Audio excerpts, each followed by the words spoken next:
warahmatullahi wabarakatuh. Kembali lagi kawan di Legenda Catur Dunia.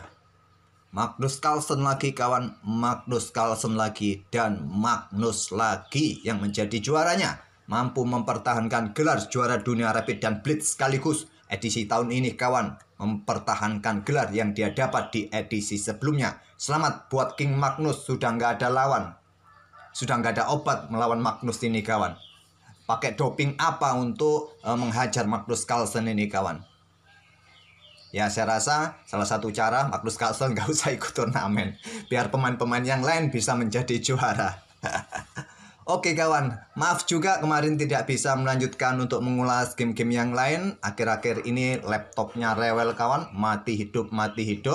Harddisknya ini sedikit bermasalah, sentinelnya ini sedikit terendah kawan, hanya tinggal 9% saja kesehatan harddisk dari laptop admin, sedangkan komputer admin yang lain masih juga diperbaiki. Oke kawan, Magnus Carlsen selama permainan Blitz ini mengumpulkan poin 16, sempat kalah juga oleh Maxime Lagrave pada game ke-13, diikuti oleh Danny Dubov kawan, selisihnya hanya setengah poin. Danny Dubov ini andai saja tidak bermain permainan yang kemarin kita sebutkan, apakah kong kali kong melawan Ian Nepomniachtchi atau ketidaksengajaan, tapi permainannya memang tidak patut dicontoh di event kelas dunia semacam ini. Disinilah Ian Nepo juga mendapat hukuman penalti saat melawan Danny Dubov. Gamenya tidak dianggap, artinya mereka mendapatkan skor kosong. Andai saja remisnya wajar kawan, tentu poin dari Danny Dubov ini menyamai poin dari Magnus Carlsen dan mungkin akan berlanjut ke tiebreaks. Bagus juga permainan Danny Dubov ini kawan, berada di posisi kedua di permainan Blitz kawan, tak terkalahkan juga. Danny Dubov ini rekornya bagus, ketimbang Magnus ini sempat kalah oleh Maxime Lagrave pada game ke-13. Sedangkan untuk sesi atau kategori woman-nya dimenangkan oleh Valentina Gunina asal Rusia kawan. Game apa yang akan kita ulas? Sementara kita tidak ulas Danny Dubov terlebih dahulu, kita akan coba lihat bagaimana Magnus Carlsen bisa kalah oleh MVL pada game ke-13 ini. Langsung kita ke papan analisisnya kawan. Oke, langsung saja. Magnus pegang hitam di sini, Maxime pegang putih mengawali dengan pion E4, pion C5, Sicilian defense kawan. Magnus menantang permainan Sicilian defense pada pemain yang sering juga atau ahli dalam permainan Sicilia, yaitu Maxime. Seperti yang kalian tahu kawan, Maxime ini pemain Sicilia saat menghadapi pion E4, apalagi dengan variasi Najdorf, dia sangat tahu jalur-jalurnya kawan. Kalau menghadapi pion D4, Maxime biasanya akan bermain dengan Granville defense. Kita lihat saja variasi apa yang akan dipakai oleh Magnus untuk melawan Maxime ini. Setelah kuda F3, kuda C6, pion D4, pion pukul, ambil balik oleh kuda. Setelah kuda F6, kuda C3 kawan. Nah, variasi pelikan atau Sveshnikov ini dipilih oleh Magnus, pion E5. Kuda D lari ke petak B5, tujuan utama kawan. Tidak banyak yang memainkan kuda mundur ke petak B3, tidak sama dengan jalur yang lain seperti Kalashnikov kawan, ataupun kembali ke petak F3, ke petak F5. Jalur utamanya adalah ke petak B5. Tujuannya sederhana, melakukan skak, terpaksa pertukaran, ambil balik oleh menteri. Idenya seperti itu. Pion D6 pilihan utama kawan di sini. Nah, di sini gajah keluar ke petak G5 merupakan opsi utamanya, ataupun kuda langsung ke pusat di sini kawan untuk menantang pertukaran kuda langsung. Kalau kita sih suka kuncian seperti ini, diikuti kuda ke pusat. Tapi jalur utamanya seperti ini. Setelah gajah G5 kawan, pion A6 akan usir kuda terlebih dahulu. Setelah kuda mundur ke petak A3, baru bisa berlanjut dengan pion B5 untuk coba garbu kuda.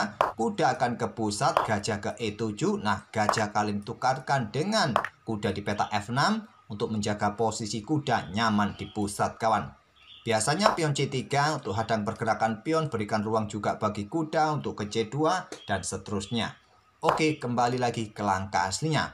Maxime memilih pilihan nomor 2, langsung menantang pertukaran kuda di pusat. Dan diterima juga oleh Magnus, ambil balik oleh pion ancam kuda, kuda mundur ke E7. Nah, di sini pion A4, lanjut Maxime kawan untuk segera juga mendapatkan ruang di sisi menteri. Di game terdahulu di posisi ini kawan, pion C4 yang paling disukai oleh para pemain untuk memperkuat juga pion pusatnya. dan mendapatkan ruang di sisi menteri juga kawan. Tapi memilih dengan pion A4, lanjut Maxim. Nah, di sini pion A6 langkah yang logis untuk segera mencoba mengusir kuda ini kawan.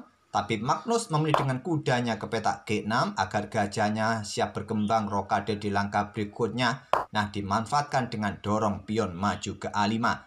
Pilihan yang populer paling utama dipilih oleh para pemain, tapi Stockfish tidak menyukainya. Di posisi ini Stockfish lebih menyukai dengan langkah gajah ke petak E3 terlebih dahulu kawan. Kemungkinan pion A6 akan dimainkan untuk usir kuda, juga menghindari ancaman kedua perwira putih ini.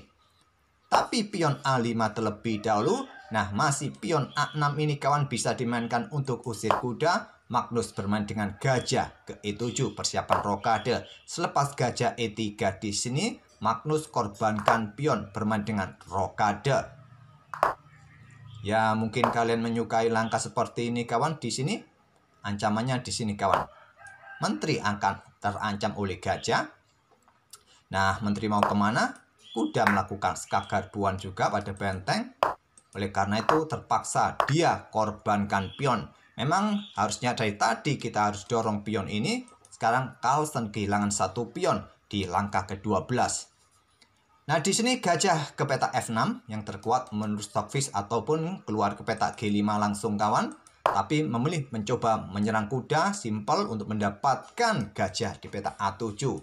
Memang dalam permainan cepat kawan, blitz dengan kontrol waktu 3 menitan. Ya, langkah taktikal merupakan pilihan utama kawan ketimbang positioning. Seperti tadi, gajah gelap ke petak G5 ataupun ke petak F6 positioning. Tapi Magnus mengembangkan perwira, temponya ancam kuda untuk mendapatkan benteng. Tapi tentu saja gajah punya tempo melarikan diri untuk ancam menteri terlebih dahulu. Menteri ke C8, baru di sini benteng diangkat ke A3 kawan. Tak ada masalah, gajah siap dukung kudanya kawan. Benteng ini juga untuk mempercepat doubling nanti setelah rokade, benteng juga bisa ditumpuk. Ada opsi juga benteng ini siap bergeser kawan ke 3 lajur ini, lajur F, lajur G, dan lajur H ke depan. Gajah sikat kuda B5 ambil balik oleh gajah. Nah, di sini gajah D8 menantang pertukaran. Diterima oleh Maxim, ambil balik oleh benteng, rokade Maxim kawan. Stockfish tidak terlalu menyukai, termasuk langkah kesalahan di sini kawan. Hilang sudah keunggulan Maxim. Di sini langkah yang kuat pion B4 kawan, yang kuat di sini, ataupun sekaligus dengan pion C4. Dua pion ini segera didorong untuk mendapatkan penguasaan ruang secepat mungkin, baru amankan raja. Karena memang pada posisi ini aman-aman saja raja kawan, belum ada serangan yang begitu berarti. Tapi rokade amankan raja, langkah prinsipal diambil. Nah, di sini langsung menteri C5 menghadang pergerakan pion-pion ini kawan. Pion C4 terlebih dahulu, menteri B4 kawan menghadang pergerakan pion di sini. Kemudian ada menteri A1 untuk perkuat pion di sini, perkuat pion di sini kawan. Berlanjut kuda F4 siap menyerang. Ada benteng E1 kawan, jaga petak E2-nya. Nah, di sini menteri ke petak D2, saran dari Stockfish, tapi juga aneh kawan. Magnus meluncur menteri ke petak D2, anehnya juga Stockfish menyatakan langkah ini ada tanda tanya. Tapi di daftar rekomendasi, ini salah satu langkah terkuat juga menurut Stockfish. Jadi abaikan saja tanda ini. Terkadang juga tanda-tanda seperti ini nih sedikit error juga kawan. Kemudian raja bergeser ke F1 mempertahankan peta E2-nya di sini. Kemudian ada pion E4 ditawarkan secara gratis, tapi tidak gratis kawan, bahaya juga semacam pion racun di sini. Di sini menteri C1 menantang pertukaran. Kalau kalian ambil pion di sini, hitam juga bisa mendapatkan pion di sini kawan. Untuk defleksikan posisi benteng ini, menteri siap melakukan skak, benteng tercaplok nanti. Kalau blokade tetap dicaplok juga kawan. Oleh karena itu, ini adalah pion racun. Oleh karena itu, langsung menantang pertukaran menteri kawan dan diterima. Mereka mengawali permainan endgame, sepasang benteng melawan kuda, melawan gajah terang. Kemudian berlanjut dengan kuda D3 untuk ancam benteng. Langsung disikat kawan, langkah brilian, ternyata korban kualitas untuk mendapatkan tambahan jumlah pion di sini kawan. Nah, di sini Maxim dengan kekuatan gajah terang plus bentengnya mendapatkan kompensasi 2 pion kawan. Berlanjut seperti apa? Kita lihat saja. Ada benteng E7 ditantang oleh Maxim kawan. Maxim menantang dengan kekuatan gajahnya saja. Tapi coba lihat, kekuatan gajah tidak akan bisa digunakan oleh benteng untuk menguasai lajur E ini kawan. Raja bergeser ke F8, Raja putih E2, ada pion F5. Di sini raja terus bergerak ke pusat dan akhirnya Magnus menukarkan benteng, pukul benteng E3, ambil balik oleh pion untuk menghadang pergerakan pion ini juga kawan. Nah, di sini raja ke E7.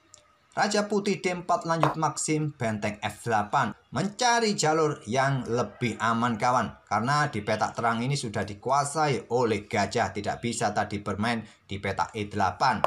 Nah, di sini pion C5 lanjut Maxim, menantang pertukaran, ditolak dengan langkah pion F4. Seumpama diterima ya diambil balik menggunakan pion. Pion ini ya coba lihat kawan, sangat mengganggu nanti pastinya. Nanti di sini bisa didorong dan dua pion ini akan aman terkoneksi nanti di pusat. Posisi hitam, posisi Magnus dalam posisi yang berbahaya. Dia dorong pion F4 untuk membuka jalur bagi bentengnya kawan. Ditolak pion E4 kawan, pion F3 baru sekarang diterima, ambil balik oleh benteng. Ternyata tidak, Magnus hanya mencoba menempatkan bentengnya ke peta F4. Apakah ini moslip? Tidak kawan, ini adalah permainan menggunakan papan, jadi tidak ada moslip di sini. Magnus hanya menempatkan bentengnya di peta F4. Dan sekarang pion A6 lanjut Maxim untuk membebaskan pion-pionnya di lajur B ataupun di lajur C kawan. Magnus juga tidak mau kalah dengan pion G5-nya. Maxim mulai dorong pion B5. Ada pion G4 tantang Magnus, ditolak dengan dorong pion B5. Seumpama diterima di sini kawan. Jawabannya di sini. Pion pukul pion skak, raja bergeser. Pion ini disikat, posisi pionnya tercerai berai kawan. Tapi putih masih unggul karena masih mempunyai 4 pion melawan 1 pion saja.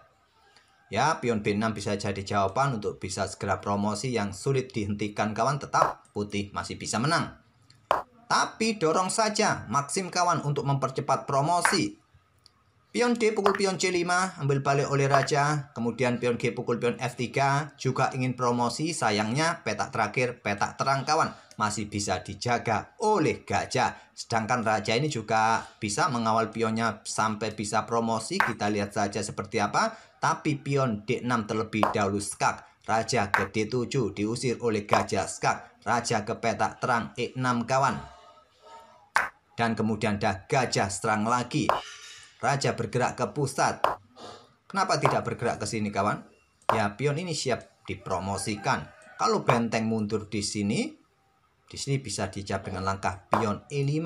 Untuk coba usir raja dan seterusnya, ada 2 pion terkoneksi kawan. Tetap putih bisa menang.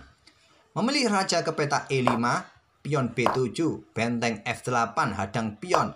Pion D7 terlebih dahulu, pion F2. Raja bergerak untuk mempercepat kawal 2 pionnya ini kawan.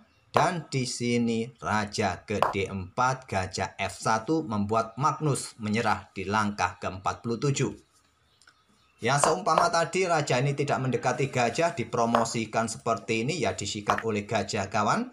Kalian ambil gajah ini, tentu salah satu pion ini bisa menjadi presiden. Itulah kawan, satu-satunya kekalahan Magnus Carlsen di kejuaraan dunia Blitz ini. Tapi setelah kalah dari Maxim ini kawan, Magnus memetik 6 kemenangan beruntun kawan. Sehingga mengantarkan dia menjadi juara dunia Blitz, mampu mempertahankan gelar juara dunianya. Sekali lagi, selamat buat King Magnus yang mampu mempertahankan gelar juara dunia Rapid maupun Blitz-nya. Kita akan bertemu di video-video berikutnya. Semoga bisa menghibur kalian dan bisa jadi bahan referensi di tahap pembukaan Sisilia Pelikan atau Sveshnikov tadi kawan. Oke, terima kasih. Wassalamualaikum warahmatullahi wabarakatuh.